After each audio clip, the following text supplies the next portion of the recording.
Hello, I'm Will Schofield, and I just want to welcome you back to the 2013-14 school year. I cannot tell you how excited I am as we begin yet another school year here for our 26,000 boys and girls in the Hall County community. As a matter of fact, here's Damon Gibbs, our Executive Director of Facilities. Damon, good morning. Good morning. You have been a busy man this summer.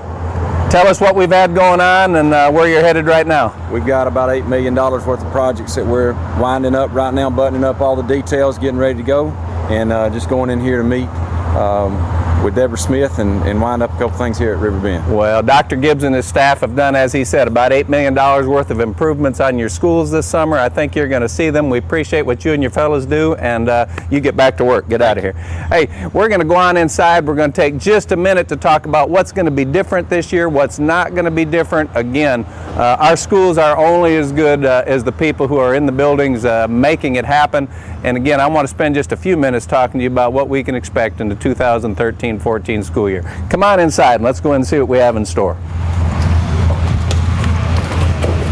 I tell you, I can't believe that it is the last day of July 2013, and for 27 years I always really start to get excited this time of the year as we kick off another school year here at beautiful River Bend Elementary this morning, and just wanted to talk a little bit about what we can expect this year.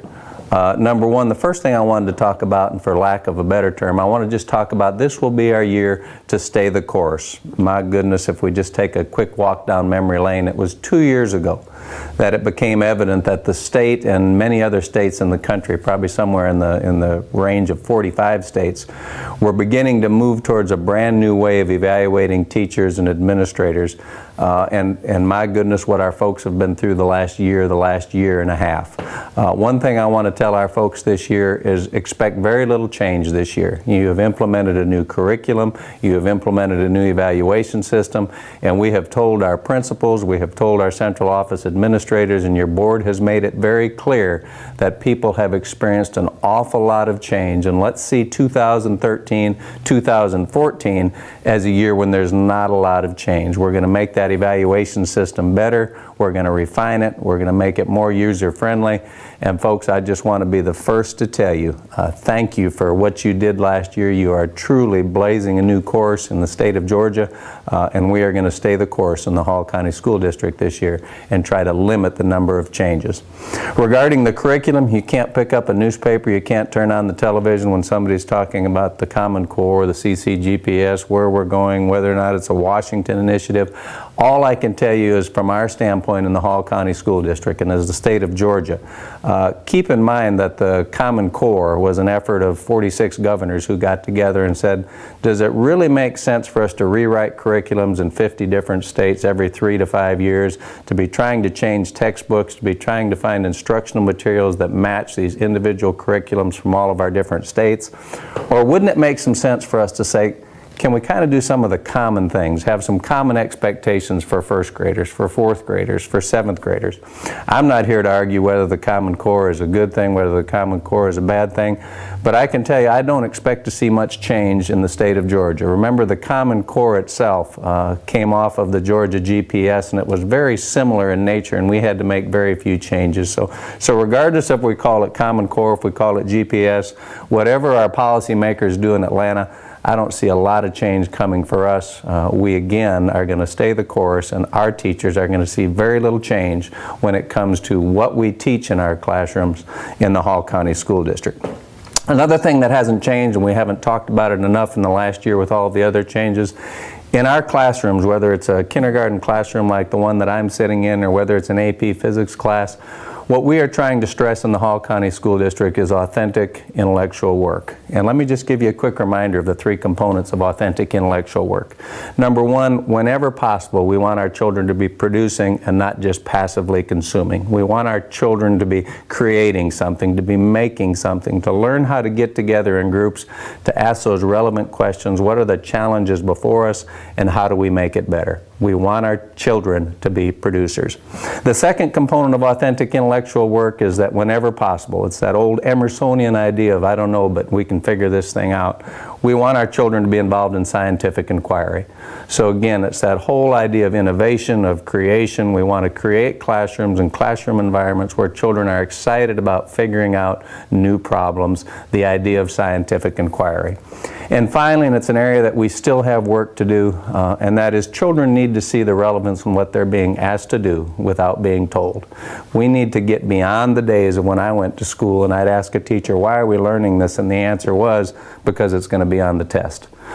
Children today, as well as children even when I was in school, deserve an answer, deserve to be able to see the relevance in what we're asking them to do, and that is the third component of authentic intellectual work.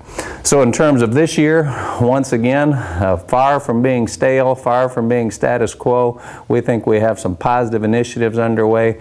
We're going to do our best to limit the number of changes that our teachers see in the classroom, and 2013-14 is going to be a year that we stay the course in the Hall County School District.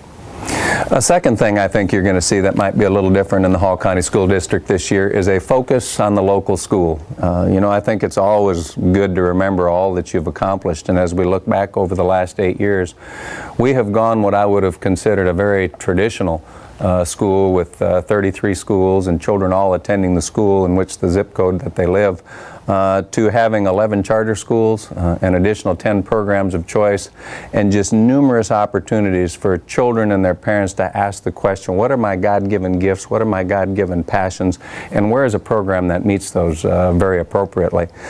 One of the things that you're going to see this year is we're going to ask all of our schools to be very intentional about being able to ask this question. What makes your school different? What is it that when a boy or a girl, a mom or a dad comes to enroll at your school that you can say, this is what you can expect when you walk through our doors, and this is how we're going to meet the needs of your children. We've asked our schools to spend some time thinking about what is that 60 to 90 second elevator speech that you would tell someone if someone came up to you, principal at Walker Mountain, and said, what makes Walker Mountain Multiple Intelligences different? If someone came up to you and said, what makes the Johnson High School International Scholars Academy, what makes it different? What is that? We're going to do a better job this year of telling local school stories, and rather than people hearing from the superintendent or people from the Board of Education or from the district office, we're going to do our dead level best to create opportunities for teachers and our students to get out into this community and tell our story. You folks are doing some incredible things, some innovative things, some cutting edge things that are going to serve our boys and girls well as we move into the next generation. And that will be one of our focuses this year, a focus on the local school and what we're doing different in the Hall County School District. The final initiative I want to talk to you about this morning for the 2013-14 school year in the Hall County School District is a continued, and I want to emphasize, continued emphasis on school safety. You know, nothing that we do, innovative, nothing that we do that speaks to the passions of boys and girls makes any difference if we don't do all that is within our ability to keep our schools safe. I want to thank your Board of Education for the commitment that they've made over the last 10, 15 years to make sure that we are on the cutting edge and doing everything that is possible to keep our schools just as safe as they possibly can be. It's every now and then you've got to celebrate some of the things that happen, and I want to thank our local sheriff's department, our school resource officers, our teachers, and our principals. As in Orlando, Florida in July, we received the only award in the country for showing leadership in the area of providing safe environments for schools, and that was offered by the School Resource Officers Association of America. So once again, that's something that we ought to be proud of. But as you look around, and this is a perfect example of it, all of our elementary and middle schools now are going to have safety vestibules, vestibules where we control who comes in, who comes out of our schools. In terms of how we sign into our schools, the Board of Education has invested in a new system that people are going to have to identify themselves when they want to come in and visit our classrooms and visit our lunchroom. And again, we've always got to keep in mind that balance between these are our community schools and we want people to feel welcome, but by the same token, when mom or dad, when grandpa or grandma, when aunt or uncle drop off their first grader at one of our schools, we want to be able to look them in the eye and say we're doing everything possible to try and ensure the safety of your boys and girls while they're in our care. Hey, this is going to be an incredible school year. I thank you for what you do. I put up our teachers, I'll put up our support staff, I'll put up our administration against any in the country. We're going to do some great things with the boys and girls of this community this year, and I just want to thank you again for all that you do for the boys and girls of the Hall County School District. Have a great year.